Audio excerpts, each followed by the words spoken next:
Everyone, it's me Yasmin and welcome back to my channel. आज की video में आप लोगों के साथ शेयर करने वाली हूँ एक बहुत ही सेंसिटिव टॉपिक कि अगर आप लोग भी पेरेंट्स का जो सजेशन है वो अगर आप लोग नहीं मानते हो तो देखो क्या हो सकता है। बहुत पहले की बात है, वो मैं आप लोग के साथ बाद में शेयर करूँगी। तो इसके बाद जो आप लोग को वीडियो का क्लिप मिलेगा, ये अभी जो मेरा इंट्रोडक्शन है, इसके बाद जो आप लोग को वीडियो का क्लिप मिलेगा वो शायद 10 मिनट्स का क्लिप हो सकता है, जिसमें मैं पूरा खाना बना रही हूँ आज। तो आज मैंने किचन का व्लॉग शूट किया है, किचन व्लॉग, और उसमें मैंने बहुत ही देसी खाना बनाया है। दाल, चावल, टमाटर की चटनी, आलू का भुजिया, पापड़। तो ये सब मैंने बनाया है और थोड़ा सा इंजॉयमेंट के साथ बनाया है। तो वो सब वीडियोस के बाद तब फिर आप लोग को ये टाइटल का जो मेन टॉपिक है वो आएगा, क्योंकि मैं सोच रही थी कि ऐसे ही रूखे सूखे आओ, बात करो, चले जाओ, थोड़ा मज़ा नहीं आएगा। इसीलिए मैं आप लोग के साथ एक किचन ब्लॉग शूट करके रखी हूँ। और लास्ट में जो चटनी मैंने बनाया था, मैंने कुछ बोला नहीं क्योंकि नीचे मम्मी थी, उसमें नमक थोड़ा ज़्यादा हो गया था। हाँ बाद में आप लोग मेरा रिएक्शन देखना, उसमें रिएक्शन से ही समझ में आता है कुछ तो गड़बड़ हुआ है। नमक और मिर्च बहुत ज़्यादा हो गई उस चटनी में। और हाँ, एक और इंटरेस्टिंग बात, जो चटनी मैं बनाई हूँ वो मैं सील पर पीस के बनाई हूँ। हाँ, सील पे। और इंजॉयमेंट के साथ मैंने खाना बनाया है आप लोग के सामने। तो बस ये एक शेयर करना था कि हाँ, मैं भी खाना बनाती हूँ और घर के काम मुझे भी आते हैं। तो बहुत लोग ऐसा सोचते होंगे कि ये तो सिर्फ वीडियो बनाती है, सिर्फ वीडियो से ही फुर्सत नहीं मिलता होगा। बट वीडियोस के बाद जो हमारा लाइफ है वो बहुत ही नॉर्मल लाइफ होता है। ऐसी कोई बात नहीं कि एकदम हाँ ये ऐसा ऐसा ये वो दिस डेट नहीं। अब आप लोग सोच सकते हो ग्राइंडर मिक्सर है, बट देयर आफ्टर मैं सील पर ही मसाला ग्राइंड करती हूँ, तो फिर समझ जाओ। तो पहले आप लोग को वो क्लिप मिलेगा, तब फिर ये जो टाइटल है उसके बारे में आप लोग को बताऊंगी। तो वो तो शूट हो चुका है और बस यहाँ से इसको कट करके इसके बाद मैं अपने टाइटल के मुद्दे पर बात करूंगी। सो चलो स्टार्ट करते हैं। हाय एवरीवन, मैं यास्मीन और welcome back to my channel. तो आज आप लोग कंफ्यूज हो कि आज यास्मीन किचन में क्या कर रही है, तो लेट मी शेयर। अब जब हम लोग फैमिली मेंबर्स हो ही गए हैं तो आप लोग मेरे बारे में, मैं आप लोग के बारे में जानना तो जरूरी है। और वैसे भी आज मैं थोड़ा सा चिट चैट वीडियो आप लोग के साथ बनाने वाली थी, चिट चैट वीडियो। हाँ, तो मैं सोच रही थी क्या बैठ करके सिर्फ थोड़ी बहुत बातें करके उठ जाते हैं। चलो देखते हैं कि मैं और क्या करती। तो अभी दोपहर का टाइम हो रखा है और दोपहर में लंच बनाना होता है। तो आज मैं सोच रही थी लंच बनाने का, तो मैं सोच रही हूँ कि क्यों ना आप लोग साथ भी शेयर किया जाए कि मैं लंच में क्या बनाने वाली हूँ और सही में मैं लंच बनाती हूँ या नहीं बनाती हूँ, मुझे खाना बनाने आता है या नहीं आता है। तो चलो स्टार्ट करते हैं। तो आज मैं बनाने वाली हूँ दाल, चावल और फ्राइड पोटैटोज और टमाटर का चटनी, बहुत देसी, और फिर अचार, पापड़। मतलब आज बहुत सिंपल प्लेन खाना, एकदम देसी खाना आज हम लोग बनाने वाले हैं और खाने वाले हैं। तो चलो बनाते हैं। तो मैं दाल बनाती हूँ कुकर में हमेशा। तो इस कुकर में है मेरा दाल पानी के साथ।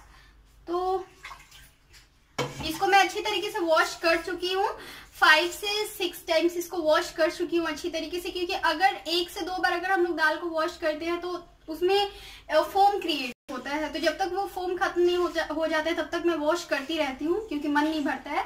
तो अब चलो, दाल है ये हमारा कुकर में, और इस दाल में अब हम लोग नमक और नमक के बाद अब मैं यहाँ पर हल्दी अप्लाई करूंगी।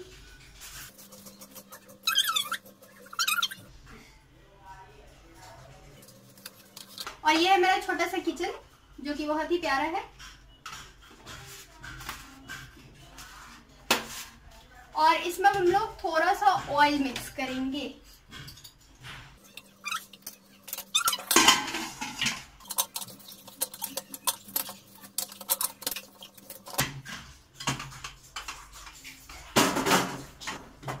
इस पर हम लोग का दाल हो जाएगा और इस पर मैं इसको ऐसे पलट करके इस पर मैं टमाटर पकाऊंगी, क्योंकि आज हम लोग को टमाटर की चटनी बनानी है। तो इस पर हम लोग टमाटर पकाएंगे।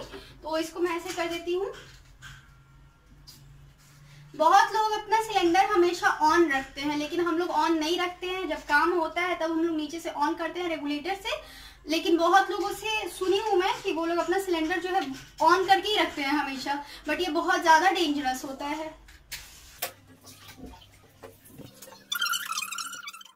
सो फ्रिज से मैं टमाटर लेकर के आ गई हूँ और इसको वॉश कर लिया है अभी मैंने। और बस अब इस पे हम लोग रखने से पहले इसमें हम लोग को होल करना होता है, जिससे क्या है जो आवाज नहीं करे, क्योंकि अगर इसमें आग लगेगा, अगर इसमें गर्म आग लगता है और इसमें अगर छेद नहीं रहेगा तो ये अंदर से फटना स्टार्ट कर देता है। इसीलिए हम लोग 3-4 जगह पर छेद कर देंगे इस तरीके से।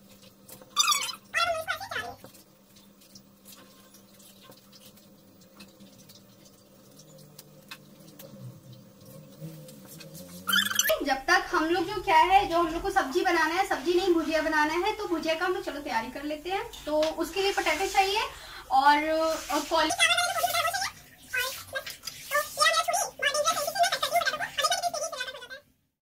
तो ये है आलू, ये है कॉलीफ्लावर, पत्ता गोभी, टमाटर चाहिए इसके लिए हमें, और 2 प्याज। जब तक ये हमारा हो रहा है,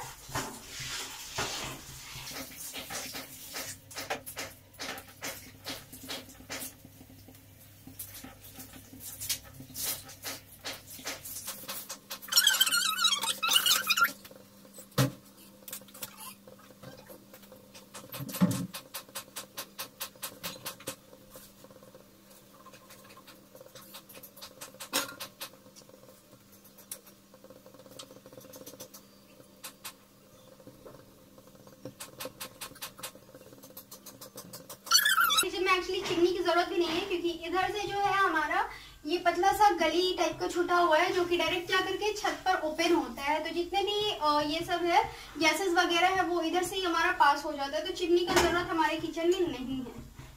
दिमाग है घर बनाने वाले का।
कर लेती हूँ और इन सबको क्लियर कर देती हूँ।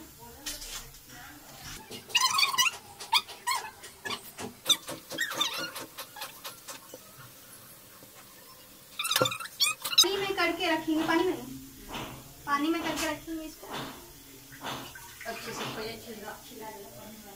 पानी में रखने से क्या होगा कि इसका जो ऊपर का छिलका है वो चिपकता नहीं है उसमें, वो बहुत इजीली वे में निकल जाता है।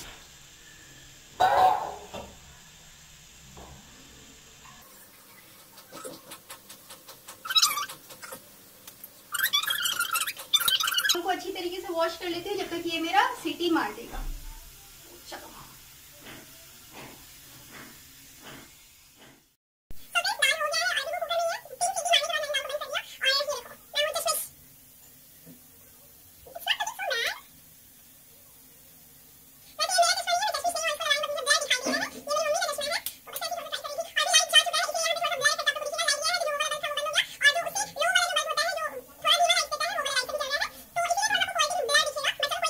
कैसे बन रहा है, तो चलो आओ देखते हैं। तो चावल हमारा वॉश हो चुका है, बट चावल उसमें अभी मैंने डाला नहीं है, उसमें भी दाल ही है।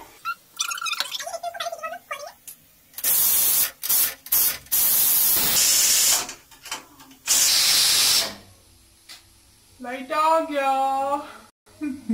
फिर से मैं गोरी हो गई, लाइट्स का इफेक्ट। जब तक उसका सीढ़ी निकाल रहा है तो मैं आप लोगों को फिर से बड़ी स्लाइस में कैसे दिखाई देगी कैसा लग रहा है मुझको। ये देखते हैं।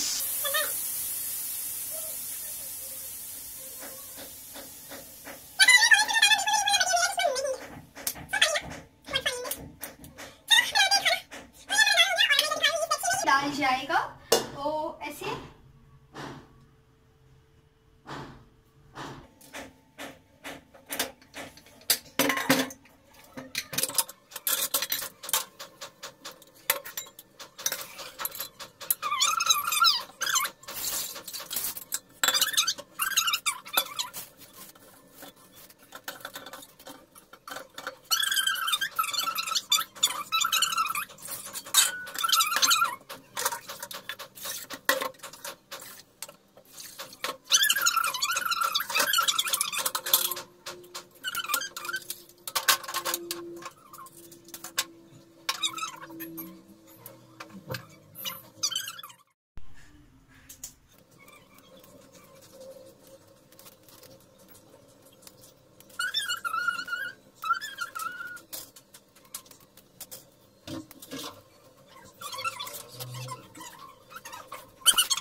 दाल बन रहेगा।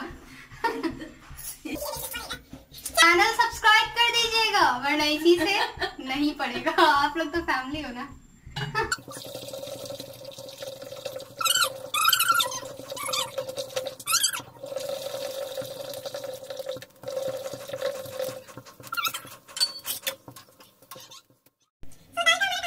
अब हम ये कढ़ाई है मेरा हेवी सा कढ़ाई, और इस कढ़ाई में हम लोग ऑयल डालेंगे और पहले हम लोग पापड़ तलेंगे। पहले हम लोग पापड़ तलेंगे।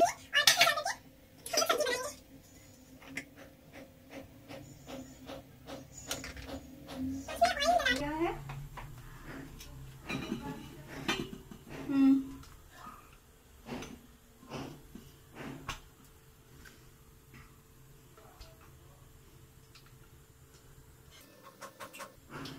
जब तक तेल हमारा पूरा बहुत ज्यादा गर्म नहीं हो जाता है तब तक हम लोग उसमें नहीं डालेंगे, क्योंकि ये जो ऑयल है वो मेरा मस्टर्ड ऑयल है, सरसों का तेल, और ये ओरिजिनल सरसों का तेल है। इस खेत से जो सरसों निकलता है उसको मिल में ले जा करके उसको पिसा करके उसमें से जो तेल निकलता है ये वही तेल है। जब तक हमारा ऑयल बहुत ज्यादा गर्म हो रहा है, जब तक हम लोग ये अनियन को कट कर लेंगे सब्जी में डालने के लिए। और ये अनियन और चिल्ली मिर्च दोनों को हमने धो लिया था अच्छी तरीके से।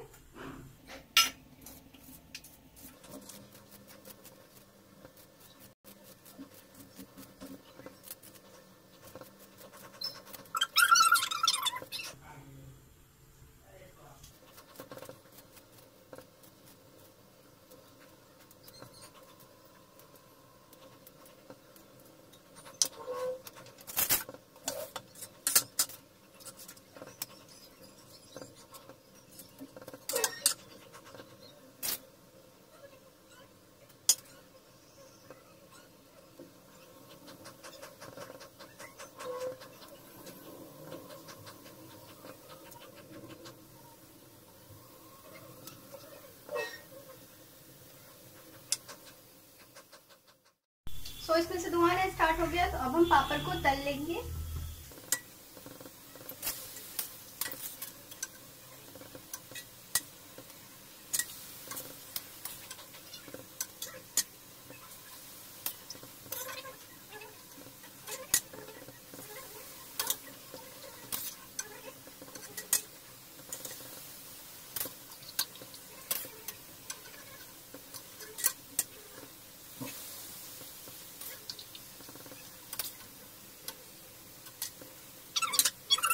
तो इसमें से हम लोग तेल निकाल लेंगे कुछ।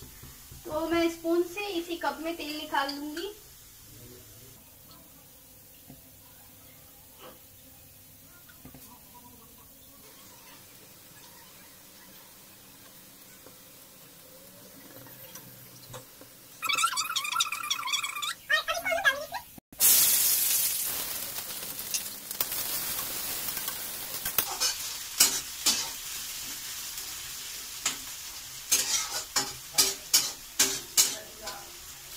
और जैसे हमारा चावल हो जाएगा, हम लोग को आग पर इस मिर्च को और लहसुन को पकाना है, क्योंकि टमाटर की चटनी में आग पर पका हुआ मिर्च और लहसुन ग्राइंड होता है साथ में।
आप लोग भी सोचते होंगे ग्राइंडर मिक्सर के ज़माने में मैं ये सील पर मसाला चटनी पीस रही हूँ, तो इसके पीछे एक रीज़न है। मिक्सर ग्राइंडर है हम लोग के घर पर, मगर फिर भी मेरी मम्मी बोलती हैं, और मेरी मम्मी भी सील पर ही पीसती है और मुझसे भी सील पर ही पिसवाती हैं। जब तक बहुत कुछ ज़्यादा पीसने का नहीं रहता तब तक हम लोग मिक्सर ग्राइंडर का यूज़ नहीं करते, क्योंकि सील पर पीसने से क्या होता है कि जो हमारा बॉडी रहता है वो फिट रहता है, क्योंकि हमें बैठ के पीसना होता है। बैठ करके पीसने से जो पेट होता है, पेट पर प्रेशर पड़ता है और पेट हमारा तोड़ नहीं निकलता है। तो पेट पर प्रेशर पड़ता है तो पेट जो है वो हमारा पतला रहता है, और पैर के थाइस पर थोड़ी सी हेवीनेस होता है, तो उसकी वजह से जो थाई है वो भी ज़्यादा मोटा नहीं होता है। इसी वजह से सील पर ही मसाला पीसना, थोड़ा मोटा जो मसाला रहता है वो हम लोग सील पर ही पीसना ज़्यादा बेटर फील करते हैं। और बहुत ज़्यादा होता है, जैसे कि बहुत ज़्यादा कोई मसाला वगैरह पीसना होता है या फिर दाल वाल पीसना होता है, तो वो सब हम लोग मिक्सर ग्राइंडर में ग्राइंड कर लेते हैं। लेकिन ऐसे छोटा मोटा चीज़ के लिए हम लोग सील ही यूज़ करते हैं। तो आप लोग ये मत सोचिएगा कि यास्मीन है, इसके पास मिक्सर नहीं है, ग्राइंडर नहीं है, तो अभी भी इतना सील पे ये करना वो करना। मैं इसीलिए तो मैं आप लोग के साथ ये वीडियो लेकर के आई हूँ कि देखिए हम लोग ऐसे करते हैं, और अभी के टाइम में भी हम लोग ये चीज़ करते हैं। और पहले के ज़माने में सब कोई ऐसे ही यूज़ किया करते थे, तो उन लोग का भी हेल्थ वगैरह सब बहुत अच्छा फिट रहता था। बट आजकल तो सब कुछ मशीन के थ्रू होता है, तो इसी वजह से बहुत लोग जो हैं वो बीमार भी हो जाते हैं। तो इसीलिए बस मैं रिकमेंड करती हूँ कि हाँ, कुछ चीज़ें हैं जो कि हम लोग हाथ से करें तो ज़्यादा अच्छा है। हर टाइम पर हमें मशीन के ऊपर डिपेंडेंट नहीं होना चाहिए। और यहाँ पर ये मैं खट पीस रही हूँ जल्दी, और हाथ उसमें नहीं लगा रही हूँ मैं, वो स्पून से ही सब कुछ कर रही हूँ, वरना हाथ बहुत ज़्यादा लहरेगा। और फिर भी ये सब करने के बाद मैं सील को अच्छी तरीके से वॉश करने के बाद खड़ा कर दूँगी सील को। उसके बाद मैं हैंड में, और अब यहाँ पर हम लोग सब्ज़ी में मम्मी नमक डाल चुकी हैं, तो नमक उसमें यूज़ हो चुका है। और अब उसमें सिर्फ टमाटर मैं कट करके डालूँगी। और हम लोग अपने हाथ में क्या है कि हाथ को अच्छे से क्लीन करके हैंड वॉश से हाथ धो करके उसमें मस्टर्ड ऑयल या फिर कोई भी तेल हम लोग अप्लाई कर लेंगे। इससे हमारा हाथ लहरेगा नहीं, क्योंकि इसमें हमने मिर्ची को भी पीसा था। इसी वजह से हम लोग कोई भी तेल अपने हाथ में अप्लाई कर लेंगे उसको हैंड वॉश से साफ़ करके। और अब मैं सब्जी में टमाटर कट करके उसको अच्छी तरीके से चला दूँगी, और बस ये हमारा रेडी है। और अब मैं चटनी में नमक डालूँगी, उसमें सिर्फ नमक डालना था तो मैं चटनी में नमक डाल रही हूँ। नमक थोड़ा ज़्यादा हो गया था। अभी फेस एक्सप्रेशन देखना आप लोग मेरा, मैं टेस्ट करने के बाद थोड़ा जो लास्ट में मैं डालती हूँ हाफ स्पून नमक, वो मुझे नहीं डालना चाहिए था, अदरवाइज़ सब कुछ बहुत अच्छा था। अभी थोड़ा सा मुझे लगता है, बट मुझे लगा कि शायद एक जगह का होगा। फिर से मैं टेस्ट करती हूँ। अब एक्सप्रेशन, ओह माय गॉड, मुंह देखो बच्ची का। मेन बात तीखा भी बहुत था, बच्ची को लड़ गया।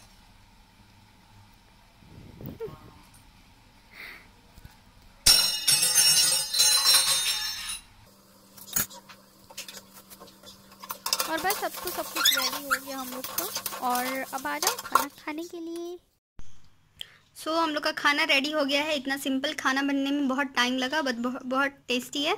तो ये हमारा चावल, चटनी, पापड़, दाल और सब्जी। तो अब हम लोग स्टार्ट करेंगे।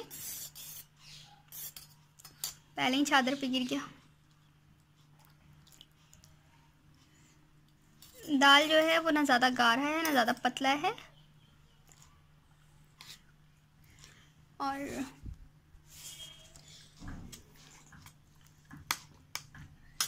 इसमें मिक्स करेंगे थोड़ा भुजिया, और अब इसको हम लोग खाएंगे। और ये अभी का जो व्यू है ये मेरे रूम का व्यू है, तो आप लोग इसका क्वालिटी देख सकते हो, बहुत ब्लर टाइप का आएगा। तो बस खाते हैं, और आप लोग भी खा लो। चलो, और जब तक के लिए बाय बाय। और अब आप लोग को नेक्स्ट क्लिप मिल जाएगा इसके बाद।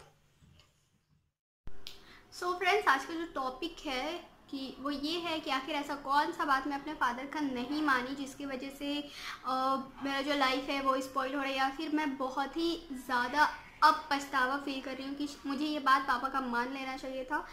तो मैं आप लोग को शुरू से बताती हूँ।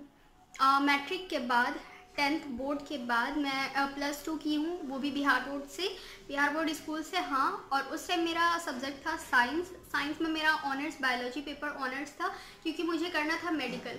हाँ, मेरा मेडिकल का ड्रीम था बहुत पहले से ही, और मैं सोच रही थी कि मेडिकल ही करूँगी। तो मेडिकल का मेरा ड्रीम था, इसी वजह से मैंने साइंस सब्जेक्ट किया था, और साइंस में बायोलॉजी मेरा मेन पेपर था, और साइड से मेरा मैथ्स भी था। 4 पेपर थे मेरे मेन में, लाइक साइंस का तीनों, बायोलॉजी, फिजिक्स, केमिस्ट्री, साइड से मैथ्स, और एंड देन इंग्लिश, हिंदी। ये पेपर्स इतने मेरे थे +2 में। तो +2 का एग्ज़ाम वगैरह सब कुछ मेरा बहुत ही अच्छी तरीके से किया था, बट पता नहीं क्यों उस टाइम जो मेरा रिज़ल्ट आया था वो पास थी, मैं फर्स्ट भी थी, बट मार्क्स जो था वो कम मार्क्स था। तो मैं बहुत ज़्यादा डिप्रेशन में चली गई थी जिस टाइम मेरा रिज़ल्ट आया था। तो उस टाइम मैं बहुत ज़्यादा डिप्रेशन में चली गई थी। और अच्छे कॉलेज का जो एंट्रेंस एग्ज़ाम होता है तो उसके लिए हमें पहले ऑनलाइन फॉर्म फिल करना होता है। जिस दिन हम लोग का रिज़ल्ट आया था उसके जस्ट 1 दिन के बाद उसका एंट्रेंस का फॉर्म का लास्ट डेट था। तो मैं 4 से 5 दिन तक मैं डिप्रेशन में थी रिज़ल्ट देखने के बाद। जो मेरे रिज़ल्ट के मार्क्स थे, फर्स्ट थी मैं +2 में, बट मार्क्स कम थे। तो उसके बाद फिर बहुत सारे फ्रेंड्स लोगों ने कांटेक्ट किया, फिर उन लोगों ने बताया कि इसका तो क्रॉस लग गया है, इसका इस पेपर में क्रॉस लग गया है, इसका उस पेपर में क्रॉस लग गया है, इसका ऐसा क्रॉस हो गया है, वैसा क्रॉस हो गया है, तो इसका रिज़ल्ट ही नहीं आया है, तो ये पूरा फेल हो गई है। तो लाइक दूसरों का सुनने के बाद तब फिर खुद में थोड़ा लगा कि एटलीस्ट मैं फर्स्ट तो हूँ यार, पास तो हूँ, फर्स्ट तो हूँ, चलो मार्क्स कम है तो कोई बात नहीं। बट फिर भी मैं हार नहीं मानी थी। मार्क्स को इंक्रीज़ कराने के लिए मैं और मेरे पापा बोर्ड ऑफिस गए रीचेकिंग के लिए, मार्क्स इंक्रीज़ नहीं करवाने के लिए, रीचेकिंग के लिए, कॉपी रीचेकिंग के लिए, क्योंकि मुझे खुद पे पूरा बिलीव था कि मैंने अच्छा किया है और मेरे मार्क्स और भी ज़्यादा इंक्रीज़ हो सकते हैं। क्योंकि कहीं भी बैठने के लिए एग्ज़ाम में आपको 70%, अगर मेडिकल का आप लोग रख रहे हो तो शायद ऐसा मैं सुनी हूँ कि आप लोग का 70% होना चाहिए। तो 70% मेरा नहीं था, तो बहुत अपसेट हो गई थी मैं। फिर भी मेरे पापा बोले कि तुम्हारा चलो प्राइवेट कॉलेज से ही करा देते हैं, इससे करा देते हैं, उससे करा देते हैं। पापा हार नहीं माने, वो बोले कि चलो तुमको मैं मेडिकल करा देता हूँ। बट मैं बोली कि नहीं, अब मुझे मेडिकल नहीं करना है, एक तो बहुत टाइम लग जाता है, 7 से 8 साल लग जाते हैं, तो क्या पापा बोलते अगर तुमको डॉक्टर का नहीं करना है तो तुम नर्स का कर लो, डॉक्टर से नीचे और भी बहुत सारे पोस्ट आते हैं, तुम उसका कर लो।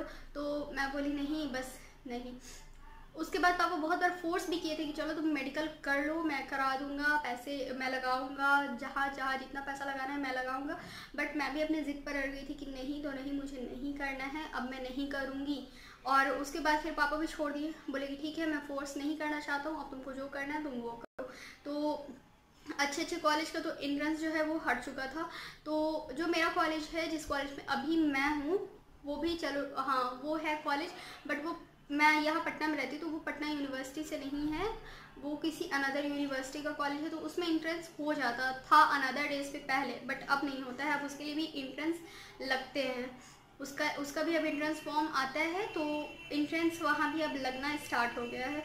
तो वहाँ पे क्या है कि उतना कुछ सिस्टम नहीं है, कुछ भी उतना ज़्यादा सिस्टमेटिक वे से नहीं है। जहाँ से मैं 10th की थी वहाँ पे मेरा लाइक सब कुछ का इतना एक्सपीरियंस एंड ऑल। तो +2 भी मैं बिहार बोर्ड से कर ली, और +2 लाइक गलती पे गलती करते चली गई मैं। +2 का भी मुझे ऑफ़र आया था स्कूल से करने का। मेरे पापा बोले थे कि जो लग रहा है मैं लगाऊंगा, तुम कर लो स्कूल से। वहाँ पे भी मैं उनका बात नहीं सुनी। उसके बाद +2 के बाद +2 भी मैं चलो इजी वे में कर ली, बट +2 में जो 2 साल जो मेरा हुआ था, पूरी साल मेरी भाग दौड़ में निकली थी। 4 क्लासेस करने होते थे मुझे, 5 क्लासेस करती थी मैं, 5 कोचिंग क्लासेस करती थी। एक क्लास का टाइम होता था 1.5 से 2 घंटा, पूरा दिन भर। और मेरे घर से मैं बता रही हूँ 3 से 4 किलोमीटर दूरी पे था वो, तो मुझे ऑटो रिक्शा से जाना होता था। बहुत ज़्यादा मैं थक जाती थी, बहुत एक्सेस थक जाती थी। तो फिर भी मैं सोची हुई थी कि चलो मैं मेडिकल करूँगी, बट जो रिज़ल्ट मेरा आया, रिज़ल्ट मुझे डगमगा दिया। मैंने रीचेकिंग का फॉर्म भरा कि मेरे को अपना कॉपी रीचेक करवाना है, बट कोई सुनवाई नहीं हुई उस चीज़ पर। मैं फॉर्म भरी, जितने पैसे लगे मैंने उतना पैसा पे किया, बट कोई भी सुनवाई नहीं हुआ। बट फिर भी मेरे पापा मुझे बोले कि चलो तुमको मेडिकल का मैं करा देता हूँ। बहुत जगह पे होते कि आप पैसे दे दो, बहुत कुछ हो सकता है आजकल, तो पैसे से सब कुछ हो सकता है। बट फिर मेरा मन नहीं हुआ, मैं बहुत ज़्यादा टूट गई थी कि इतना मतलब क्या बोलूँगी मैं फैमिलीज़ को, रिलेटिव्स को कि मेरा रिज़ल्ट क्या है। फर्स्ट थी मैं, ये नहीं है कि मैं फेल थी, फर्स्ट थी मैं, बट फिर भी हमेशा से आदत रहा है एक अच्छे रिज़ल्ट का, एक अच्छे मार्क्स का, शुरू से ही मेरे को आदत रहा है। तो अच्छा नहीं लगा मुझे, और खुद में अंदर से ऐसा मन हुआ कि जब इसमें इतना ख़राब मार्क्स है, इतना ख़राब मार्क्स है, तो जो मेडिकल में जो एंट्रेंस में जो बैठते हैं उसमें मेरा कैसे होगा। मतलब अंदर से जिसको बिखरना बोलते हैं, मैं बिखर गई थी। तो फिर भी पापा बोले कि बिना एंट्रेंस वाले में भी होता है। बहुत कुछ पापा समझाए मुझे, बट मैं नहीं समझी। बहुत बड़ा बेवकूफ़ी था, पता नहीं मेरे दिमाग में क्या घुस गया था। तो शुरू से ही मैंने गलती किया। +2 अगर मैं स्कूल बेस से की होती तो मेरा रिज़ल्ट अच्छा आ सकता था, बट नहीं, मैंने स्कूल बेस से नहीं करके बिहार बोर्ड से किया। बिहार बोर्ड से, CBSE बोर्ड से अगर मैं करती, CBSE बोर्ड से अगर मैं +2 की होती पापा का बात मान करके, तो मेरे को बिहार बोर्ड का शक्ल नहीं देखना पड़ता। और अगर मैं +2 CBSE बोर्ड से की होती तो वो लोग ऐसी तैयारी करवाते ही, इस तरीके से तैयारी करवाते हैं, और वो लोग, उनके कॉलेज का नाम बदनाम नहीं तो वो लोग मार्क्स भी अच्छा देते हैं। पैसे आप लोग से लेंगे, पैसे आप लोग का लगेगा, बहुत ही लाखों लाख पैसे लगेंगे, लेकिन रिजल्ट्स वो लोग आपको और आपका करियर बना ही देते हैं, करियर बना करके ही छोड़ते हैं। तो ये सब हो गया था। और फिर बाहर नहीं, पापा मुझे नहीं, कभी भी मेरे को परमिशन नहीं दी कि घर से बाहर जाकर नहीं पढ़ना है। जैसे अगर मैं पटना में हूँ, तो अगर मुझे मन होता कि चलो दिल्ली चली जाओ, रांची चली जाओ, या फिर कहीं भी जाकर, तो उसका परमिशन मेरे घर पर नहीं था। और मैं इसके लिए बहुत ज़्यादा बहुत ज़्यादा थैंकफुल हूँ, क्योंकि घर से बाहर रह करके मुझसे भी नहीं रहा जा सकता है। आजकल की माहौल भी है कि सेफ की बात नहीं है, एक्चुअली मैं कर ही नहीं पाऊँगी। हर एक छोटी छोटी चीज़ के लिए मुझे पेरेंट्स की ज़रूरत पड़ती है, और जहाँ पे उन लोगों का साथ है, सपोर्ट है, वहीं से बच्चे आगे बढ़ सकते हैं। तो ये मेरा बहुत बड़ा मिस्टेक था कि मैं उन लोगों का बात नहीं मानी, और मेडिकल पर्पस के हिसाब से मैं पापा का यहाँ पर भी बात नहीं मानी। तो उसके बाद का मैं आप लोगों को बता रही कि अब मेरे साथ क्या होता है। कॉलेज जाती हूँ, इतनी देर तक लाइन में लगे रहना पड़ता है, 5 से 6 घंटे तक लाइन में खड़े होकर के सिर्फ एक फॉर्म फिल करने के लिए मुझे खड़े रहना पड़ता है। यहाँ से काफ़ी दूर में कॉलेज है, कॉलेज जाने में एकदम एड़ी घिस जाती है, ऐसा हालत हो जाता है। तो और फिर वहाँ पर जाओ, फिर वहाँ पर कुछ समझ में नहीं आता है, और मैं वहाँ क्लास भी नहीं करती हूँ, क्योंकि मुझे मन ही, अब मैं बस पढ़ रही हूँ कि हाँ चलो ठीक है, पढ़ रही हूँ नॉलेज के लिए पढ़ रही हूँ। और साइड से अभी लेटेस्ट में मैं क्लास ज्वाइन की हुई हूँ, जिसमें कि ह्यूमन बॉडी के पार्ट्स के बारे में, ह्यूमन ऑर्गेनिज्म के पार्ट्स के बारे में, और क्यों ऐसा होता है, क्या प्रॉब्लम होता है कि हमारे साथ ऐसा होता है, लाइक ह्यूमन स्ट्रक्चर के बारे में पूरा साइड से पढ़ाई कर रही हूँ, सिर्फ एक नॉलेज के लिए, क्योंकि मुझे उसका नॉलेज चाहिए। और उस बेस पर मैं आप लोगों के लिए वीडियोस भी लेकर के आऊँगी कि अगर ऐसा होता है तो ये इस तरीके से क्यों होता है, वैसा होता है तो वो उस तरीके से क्यों होता है। क्योंकि भैया अब मुझे डिग्री नहीं चाहिए, अब मुझे सिर्फ नॉलेज चाहिए। और वैसे भी अभी मैं ग्रेजुएशन कर रही हूँ, मेरा पेपर है इंग्लिश ऑनर्स। तो मैं सोच रखी थी कि चलो बैंकिंग का प्रिपरेशन कर लूँगी या फिर कुछ भी, तो पहले मेरा ग्रेजुएशन निकल जाए। ऐसे तो अनदर कॉलेजेस में 3 इयर्स लगते हैं, बट मेरे कॉलेज में 3 इयर्स 5 मंथ्स लगेंगे और फिर रिजल्ट आने में भी टाइम लगेगा। तो चलो पहले ग्रेजुएशन हो जाए, देखती हूँ कैसा रिजल्ट आता है, क्योंकि मैं उस पर कोई भी फोकस नहीं की हुई हूँ। तो अगर उसका रिजल्ट ख़राब भी आता है तो भी मुझे कोई फ़र्क नहीं पड़ता है, लेकिन हाँ ख़राब तो नहीं आने दूँगी, क्योंकि शुरू से ख़राब रिजल्ट का मेरा आदत नहीं है। तो मेरा लाइफ यहाँ पे स्पॉइल हो रहा है। मैं अब आप लोग को बताती हूँ कि मेरा लाइफ कहाँ पे स्पॉइल हो रहा है। जो मेरा पीछे का पूरा बेस था, मेरा मैथ्स इतना स्ट्रॉन्ग था, एकदम मैं मैथ्स की दीवानी थी। मैं पूरी रात जाग जाती थी मैथ्स बनाने के लिए। ऐसा होता था जब मैं बोर्ड एग्ज़ाम में थी, 10th के बोर्ड एग्ज़ाम में थी, तब मैं पूरी रात मैथ्स बनाया करती थी। स्टैंडर्ड 7 में जब मैं थी, स्टैंडर्ड 7 से लेकर के 10th बोर्ड तक मैं इतनी ज़्यादा पागल थी मैथ्स के पीछे, इतनी ज़्यादा मैथ्स के पीछे पागल थी कि बस एकदम हर एक एक चीज़ मुझे पता था मैथ्स का। और फिर +2 में आई तो +2 में ही मेरा मैथ्स था, लेकिन मेरा मेन पेपर बायोलॉजी हो गया था, तो मैं बायोलॉजी पर ज़्यादा फोकस करके मैथ्स पर थोड़ा कम फोकस करने लगी। बट फिर भी उस टाइम मैथ्स में बहुत ज़्यादा इंटरेस्ट था मुझे। और अब जब मैं ग्रेजुएशन में आई +2 के बाद, तो उस टाइम मुझे ऐसा फील हुआ कि मेरा पेपर शायद साइंस था, इसी वजह से मेरा रिजल्ट ख़राब हुआ, या फिर बहुत सारे प्रॉब्लम्स, बहुत सारा मेरे दिमाग में एकदम आ गया अजीब अजीब टाइप का। और पता नहीं कौन क्या बोल दिया कि मैं उठ करके गई और जा करके आर्ट्स सब्जेक्ट ले ली, आर्ट्स में से इंग्लिश ऑनर्स ले ली। बट इंग्लिश ऑनर्स भी बहुत ही अच्छा सब्जेक्ट है, अगर इससे भी देखा जाए तो बहुत सारे स्कोप है, लेकिन अब मन नहीं करता है। तो गलती मेरा यही था। अगर मेरे को +2 के बाद भी ऑफर मिला था कि तुम मेडिकल के बेस पे कर लो, कुछ भी कर लो, नर्सिंग, एनीथिंग कुछ भी, वो भी अच्छे कॉलेज से अगर होता, नॉलेज होती, तो अभी हो सकता था। और बाद में इन लोगों में भी जो होता है वो प्रमोशन होते रहता है। हाँ, नॉलेज के अकॉर्डिंग आप लोग को प्रमोशन मिलते रहता है। तो उस टाइम में मैं बात नहीं मानी थी। तो अभी मैं क्या कर रही हूँ, लेटेस्ट में मैं घर पे ही रहती हूँ, वीडियो शूट करती हूँ, घर के काम वाम करती हूँ, मम्मी की हेल्प करती हूँ। और एक तरफ से देखा जाए तो इसमें मेरे को फ़ायदा भी हुआ है, एक तरफ से देखा जाए तो नुकसान हुआ है। ज़िंदगी हमें सिर्फ एक बार मिलती है। अगर उस टाइम मैं बात मान करके अगर मेडिकल की लाइन में भी गई होती तो मुझे बहुत कुछ का इन्फॉर्मेशन होता मेडिकल से रिलेटेड, लेकिन नहीं। और उसके बाद फिर मैं बीच में बैठी रहती थी, तब मुझे यूट्यूब का दिमाग आया कि चलो यूट्यूब बनाना चाहिए, तो फिर मैं यूट्यूब पे फोकस करने लगी थी। तो उसके बाद तब फिर मैं आज आप लोग के सामने हूँ। अगर मेरा मेडिकल में हो जाता तो मैं आज आप लोग के सामने नहीं होती। और अगर चलो ठीक है, एक तरफ से अगर वो नहीं हुआ तो मेरा यूट्यूब हुआ। अगर हो सके, अगर फ्यूचर में सक्सेस कर जाए यूट्यूब मेरा, बहुत लोग मुझसे जुड़ जाए, तो शायद इसका कुछ फ़ायदा हो मुझे, ये भी हो सकता है। लेकिन फ़ायदे से ज़्यादा इम्पोर्टेंट मेरे लिए ये है कि आप लोग मुझे जान रहे हो। चलो अगर मैं यहाँ पर हूँ तो सिर्फ यहीं के लोग मुझे जानेंगे, लेकिन मैं इस वेबसाइट पर हूँ, यूट्यूब पर हूँ, तो हर जगह के लोग मुझे देख रहे हैं। तो बहुत सारे लोग जो है वो मुझसे कनेक्टेड होते हैं। तो ये चीज़ मुझे अच्छा लगता है कि हाँ, बहुत सारे लोग, मैं यहीं हूँ बट यहाँ से मुझे बहुत सारे लोग जान रहे हैं। तो ये चीज़ मुझे अच्छा लगता है। और गलती यही हुआ था कि मुझे बात मान करके अपना एक ब्राइट फ्यूचर बना लेना चाहिए था। एक ब्राइट फ्यूचर, आप लोग समझ सकते हो। तो अभी भी मतलब पापा कभी कभी बोलते हैं कि I am so disappoint with my child and all. तो थोड़ा सा फील होता है कि काश उस टाइम बात मान लेना चाहिए था। तो मे भी डिसअपॉइंट नहीं हुए होते। किसी के भी पेरेंट्स होते हैं, किसी के भी गार्जियंस होते हैं, बहुत मेहनत से, बहुत मुश्किल से अपने बच्चों को पढ़ाते हैं, पढ़ा करके इतना ऊपर बेस तक आप लोग को पहुंचाते हैं। लेकिन फिर भी बहुत सारे बच्चे जो होते हैं वो बाद में अपने गार्जियंस को ही ब्लेम कर देते हैं कि आप लोगों ने किया क्या मेरे लिए। हाँ, जो कि बहुत बहुत गलत है। अगर आप लोग अभी मैट्रिक में हो, 7th 8 9 10 11 12 कहीं भी हो, अगर आपके पेरेंट्स आपके फ्यूचर से रिलेटेड कोई डिसीज़न ले रहे हैं, उसको ना मत बोलो, क्योंकि पेरेंट्स का जो डिसीज़न होता है वो एकदम करेक्ट होता है।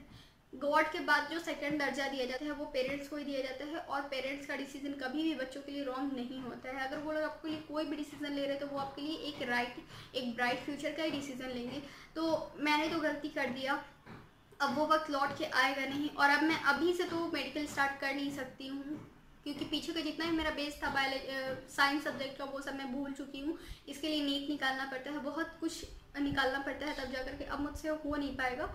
तो बस इसीलिए मैं आप लोग के साथ ये चीज़ शेयर करना चाह रही थी कि जो मिस्टेक मैं की हूँ वो प्लीज़ आप लोग नहीं करें। और हाँ, अपने लाइफ में एक अच्छा ब्राइट फ्यूचर का एक ड्रीम रखें और ये एकदम रख ले ठोक करके, दावा करके कि आप लोग को फ्यूचर में करना क्या है, तो ही जा करके आप लोग का एक ब्राइट फ्यूचर हो सकता है। सो फ्रेंड्स, आई होप आप लोग को मेरा ये वीडियोस पसंद आया हो। मेरी जैसी गलती कभी मत करना, अपने पेरेंट्स को कभी ब्लेम मत करना। सो नेक्स्ट वीडियोस में फिर होगी हमारी आपको मुलाकात। Till then bye bye, take care.